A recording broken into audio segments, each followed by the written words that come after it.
Good morning students. कल हमने ordinary differential equation के 4th चैप्टर कंप्लीट किया था। आज हम 5th चैप्टर कर रहे हैं। तो 5th चैप्टर में और 4th में क्या डिफरेंस है? 4th हमने क्या किया था, linear differential equation with constant coefficients. Constant coefficient का मतलब जो डी था डेरिवेटिव, उसके साथ सिर्फ कांस्टेंट टर्म थी, एक्स और वाई की टर्म नहीं थी। आज हम करेंगे homogeneous linear differential equation with variable coefficients. Variable coefficients का मतलब जहाँ पे डी वाले डेरिवेटिव है ना, उनके साथ एक्स की कोई ना कोई पावर आएगी। तो पहले हम इसको 4th चैप्टर की तरह कन्वर्ट करेंगे कांस्टेंट कोएफिशिएंट में। उसके बाद जैसे हमने 4th चैप्टर किया था सेम एज इट इज़ आगे वही सेम प्रोसेस करनी है, ठीक है। तो आपको क्या गिवन होएगा, ऐसे आपके पास सबसे पहले देखो कि होमोजीनियस इक्वेशन क्या होती है। होमोजीनियस इक्वेशन इस फॉर्म में होती है, an equation of the form P naught X की पावर एन। यहाँ जितनी एक्स की पावर है डेरिवेटिव भी उतना ही, प्लस पी वन एक्स की पावर एन माइनस वन तो उतना ही derivative N minus one, P N Y is equal to कोई एक्स की टर्म।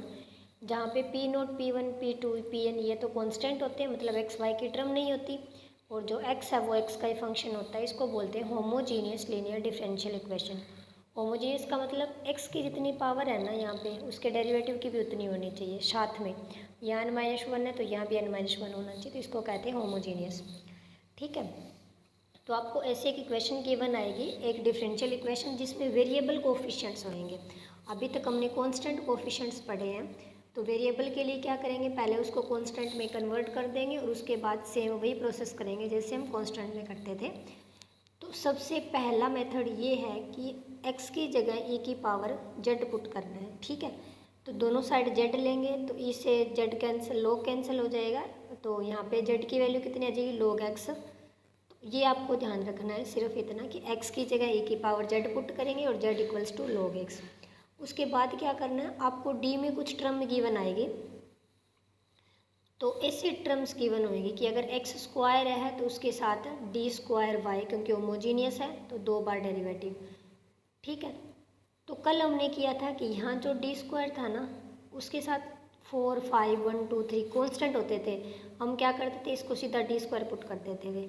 आज हमारा काम क्या है कि अगर इसके साथ x आ गया ना तो सीधा d स्क्वायर नहीं पुट करना, इसको आप d into D minus one, 2 term put करनी है। अगर x की स्क्वायर है तो 2 टर्म, अगर सीधा x तो x के साथ, क्योंकि ये होमोजीनियस है तो D Y by D X आएगा, तो इस सब की जगह d पुट करना है, ठीक है। कल तो अकेला इतना था, आज x के साथ।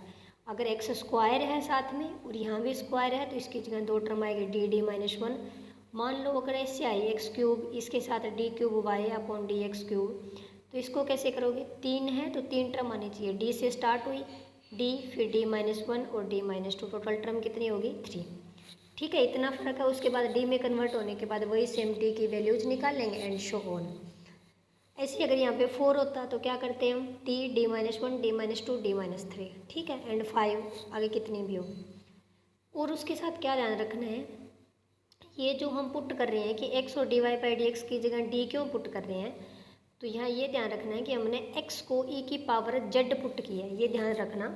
आगे हमारा आंसर सारा z में आएगा, फिर वापस कन्वर्ट करेंगे हम उसे x में, ठीक है। तो पी आई के लिए क्या करेंगे, जहाँ जहाँ x है वहाँ e की पावर z पुट कर देंगे। तो सबसे पहले हम CF निकाल लेंगे। तो कल क्या था, यहाँ D two Y upon D X square की के साथ कॉन्स्टेंट था, कॉन्स्टेंट होता है तो डी स्क्वायर पुट करते हैं, मतलब एक्स वाई की टर्म नहीं होती। अगर x की टर्म आ गई तो पहले हम क्या करेंगे, इसको पुट करेंगे d इंटू डी माइनस।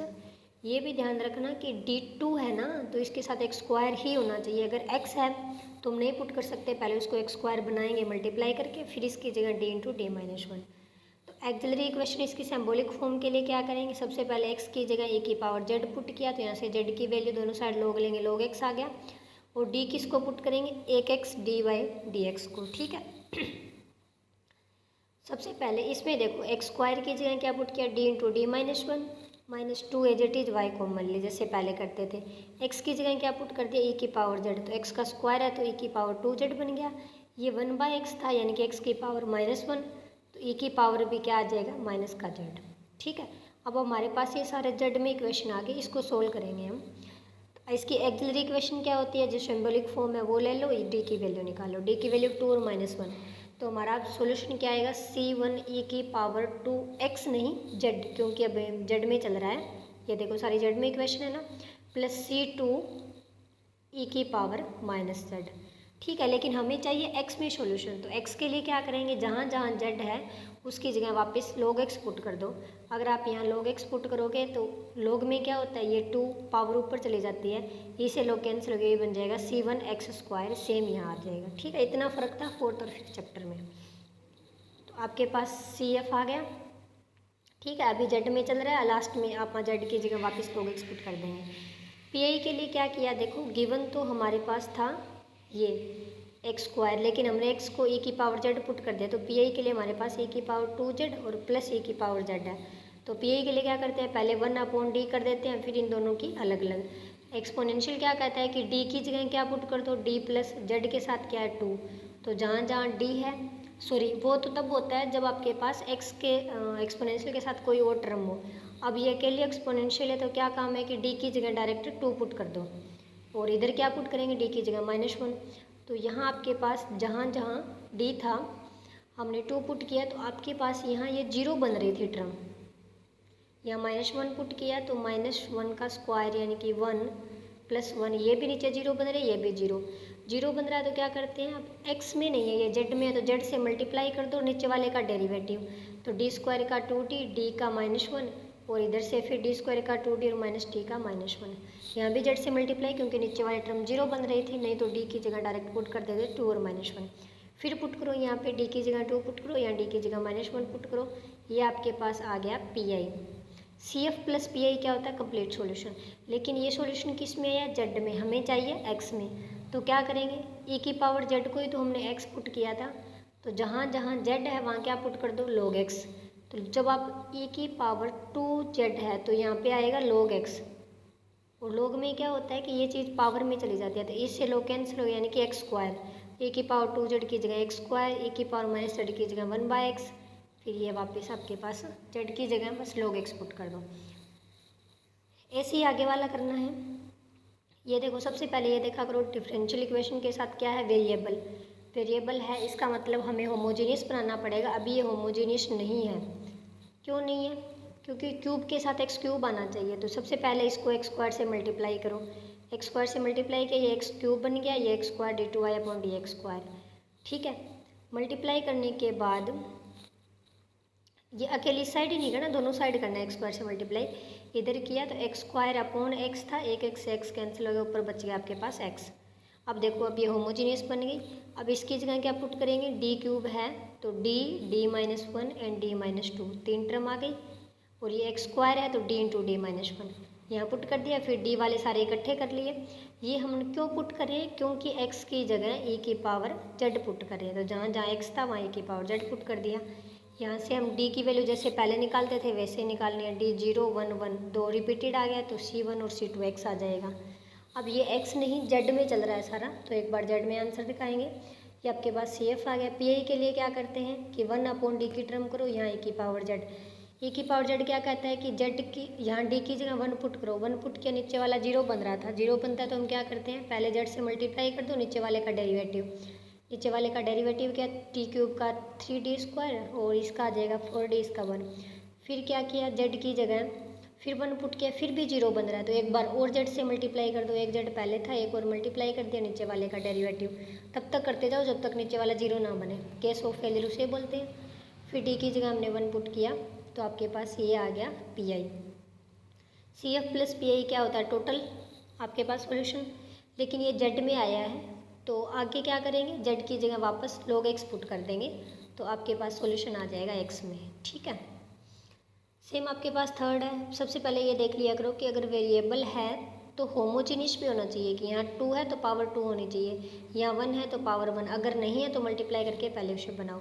ये तो होमोजीनियस है, तो इसकी जगह क्या करेंगे, d × d-1, इसकी जगह सिंपल d, और x की जगह आप क्या पुट कर दोगे, e की पावर z। तो d की वैल्यू आ गई, z में आपका आ गया CF। PI के लिए क्या करेंगे, 1/, करेंगे, यहाँ फिर d की जगह 4 पुट कर दो, केस ऑफ फेलियर है, तो z से मल्टीप्लाई कर दो, नीचे वाले का डेरिवेटिव कर दो, और जैसे ही हमने डेरिवेटिव किया तो हमारे पास ये टर्म आ गई। फिर वापस d की जगह 4 पुट करो तो आपके पास ये आ गया PI। CF प्लस PI क्या होता है, टोटल इंटीग्रल। लेकिन आंसर z में नहीं x में निकालना है, इसलिए ध्यान रखना कि जैसे ही z आ जाए उसके बाद वापस क्योंकि हमने जेड किसको पुट किया था, एक्स को पुट किया था हमने e की पावर जेड। तो अब जेड की वैल्यू चाहिए तो क्या आ जाए, दोनों साइड लॉग ले लो तो log x, जहाँ जहाँ जेड है वहाँ वहाँ log x पुट कर देना, ठीक है। e से log कैंसिल हो जाएगा तो टर्म x में आ जाएगी आपकी।